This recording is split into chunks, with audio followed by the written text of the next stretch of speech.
चलो तो स्टूडेंट्स, हम हैं स्कूल में और हम बात करने वाले हैं 12th बायोलॉजी वाले बच्चियों से कि वो 12th के बाद में क्या करना चाहती हैं। तो कुछ बच्चों का रुझान नर्सिंग की ओर है, ठीक है। तो पूछते हैं उनके मन में अभी क्या चल रहा है।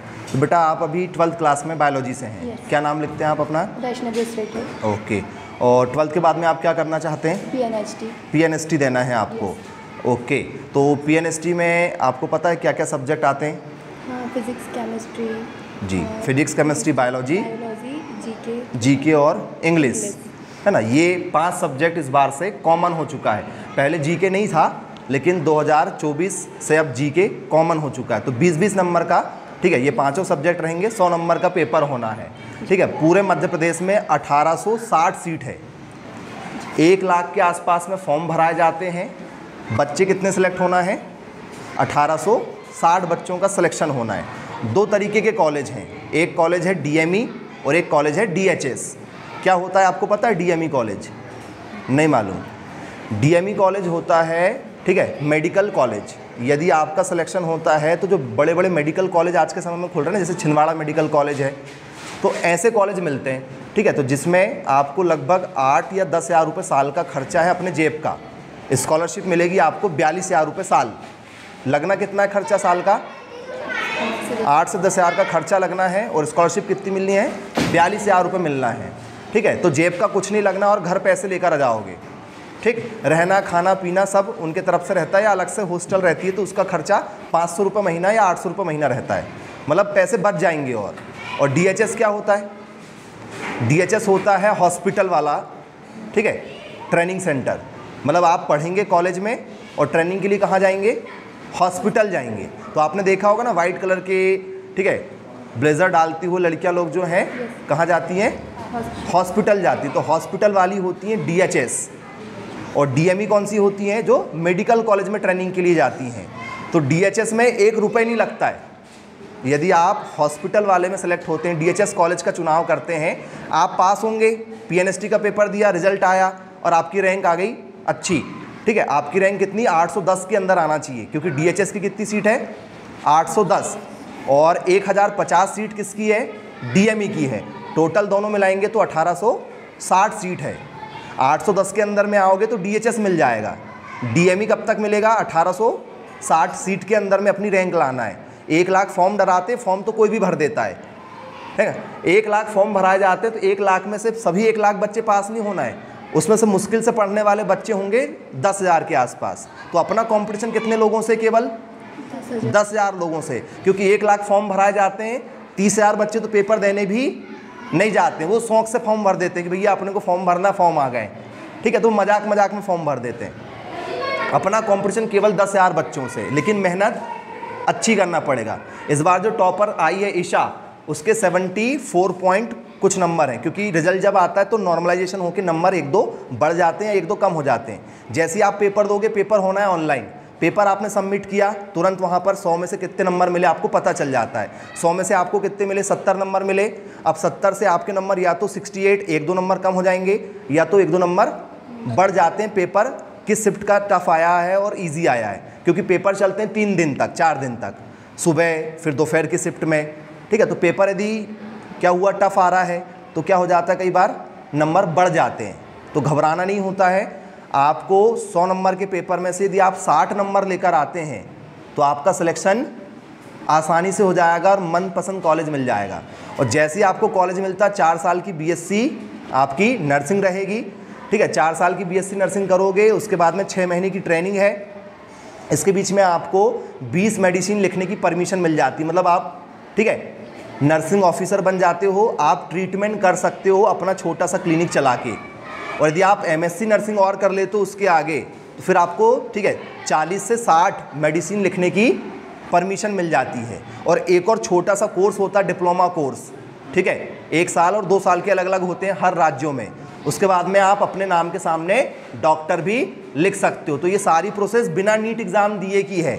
नीट एग्ज़ाम में क्योंकि ज़्यादा कॉम्पिटिशन है, BSc नर्सिंग में कॉम्पिटिशन कम है, ठीक है। और सैलरी जैसे आपका बीएससी नर्सिंग होगा डायरेक्ट गवर्नमेंट सरकारी नौकरी देती है किसको, जो सरकारी कॉलेज से पढ़ेगा, पीएनएसटी एग्ज़ाम निकालेगा, बीएससी नर्सिंग सरकारी कॉलेज से करेगा, उसको गवर्नमेंट डायरेक्ट सरकारी नौकरी देती है। डायरेक्ट सरकारी नौकरी, कोई अलग से एग्ज़ाम नहीं देना है, लेकिन ये निकालना है। और यदि आपने प्राइवेट से बीएससी नर्सिंग किया तो आपको डायरेक्ट सरकारी नौकरी नहीं मिलेगी। और ये जो नौकरी है इसमें बॉन्ड रहता है कि भाई आपको 5 साल तो करना है। आपकी इच्छा हुई कि भाई मेरे अंदर ज़्यादा टैलेंटेड है, मैं और आगे पढ़ाई करना चाहती हूँ, मैं तो डॉक्टर भी बन सकती हूँ इस फील्ड में, तो ये 5 साल तो करना पड़ेगा। तो ये 5 साल कर लो, इससे अच्छी कमाई हो जाएगी, वही पैसे जोड़ के आगे और भविष्य में और पढ़ाई कर सकते हो। तो बनना है क्या, बीएससी नर्सिंग करना है सबको जी। तो आपके मन में कोई क्वेश्चन है बीएससी नर्सिंग से रिलेटेड, पूछो, कुछ पूछना है मन में, कुछ आ रहा है?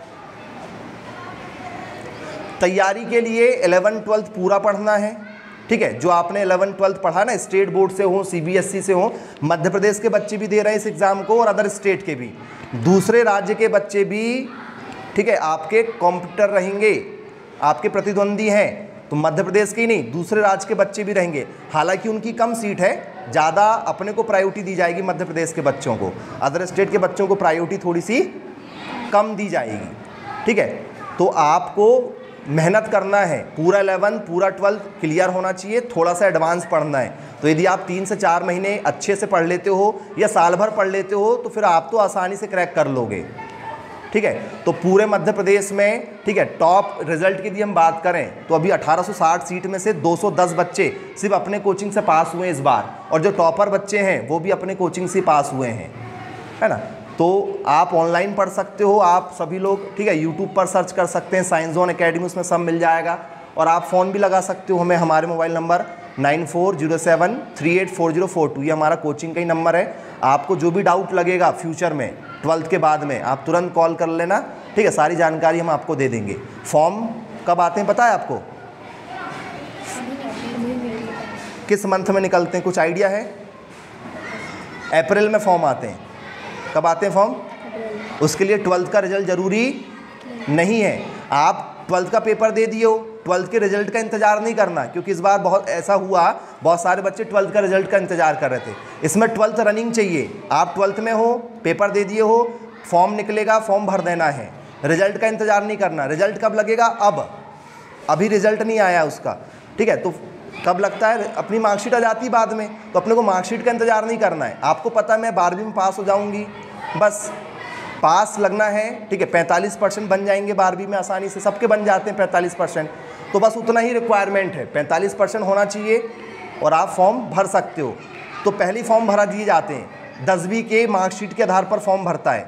फॉर्म भरने के लिए आधार कार्ड लगेगा, एक फ़ोटो लगेगी, सिग्नेचर लगेगा, मोबाइल नंबर, ईमेल आईडी लगेगी आपकी, ठीक है, और 10वीं की मार्कशीट। इसके आधार पे ऑनलाइन फॉर्म आपका भर दिया जाता है। 250 रुपये से 500 रुपये के बीच में फॉर्म की फ़ीस रहती है कैटेगरी के आधार पर, बस। और फिर पेपर देना है। पेपर ऑनलाइन होगा। पेपर कैसा होना है? ऑनलाइन, कंप्यूटर पर बैठ के पेपर देना है। 100 क्वेश्चन आएंगे, टिक करते हुए आगे बढ़ना है। पेन पेपर भी मिलेगा आपको वहाँ पर। पेन पेपर में आप रफ में क्वेश्चन सॉल्व कर लो, जो भी आंसर आ रहा, कंप्यूटर में आपको 4 ऑप्शन मिलेंगे, टिक करके आगे बढ़ना है। MCQs पूरा वस्तुनिष्ठ प्रश्न रहेगा। पूरा का पूरा पेपर कैसा आना है? MCQs आएगा, वस्तुनिष्ठ आएगा। लेकिन वो वस्तुनिष्ठ आप 11th-12th के लेवल के नहीं, एडवांस रहेंगे। उसके लिए पेन पेपर मिलेगा आपको वहीं पर, रफ पेज मिलते बहुत सारे, ठीक है। उसमें सॉल्व करना, जो भी आंसर आ रहा है वो, ठीक है, टिक करते हुए आगे बढ़ना। इसके लिए कंप्यूटर चलाना आना जरूरी नहीं है। ऐसा नहीं कि सर ये पेपर कंप्यूटर में हो रहा तो सर हमको तो कंप्यूटर आता ही नहीं, हम कैसे पेपर देंगे, उसके लिए कोई ज़रूरी नहीं है। माउस पकड़ते आना चाहिए, केवल टिक करना है। तो टिक तो हर बच्चा कर सकता है आज के समय में, जैसे मोबाइल में टिक करते कि नहीं करते, बस वैसे ही टिक करना है। तो कंप्यूटर चलाने की ज़रूरत नहीं है। और जो नहीं बन रहा है तो वहाँ पर टीचर रहते हैं। एक इतना बड़ा आपका कमरा रहेगा, उसमें 2 से 3 टीचर रहते हैं। आप बोलोगे सर ये कंप्यूटर में सर चालू नहीं हो रहा, वो चालू करके देंगे, सर ये हमारा खुल नहीं रहा, वो खोल के दे, पूरा पेपर निकाल के वो लोग दे देते हैं सामने। अपने को केवल क्या करना है? पेपर देना है और टिक अपने को करना है। उसमें भी कोई दिक्कत जाती तो वो बता देते हैं। तो ये मत सोचना कि पेपर ऑनलाइन हो रहा तो हमको ऑनलाइन चलाना, कंप्यूटर आना चाहिए। कंप्यूटर का कोई लेना देना नहीं है यहाँ पर, बस पढ़ना है आप लोगों को। और पढ़ना क्या है? 11th-12th और उसका एडवांस, ठीक है। तो यूट्यूब पर सर्च कर लेना PNST सिलेबस 2025, है ना। PNST की तैयारी कैसे करें, तो अपना चैनल मिल जाएगा साइंस ज़ोन एकेडमी, ठीक है।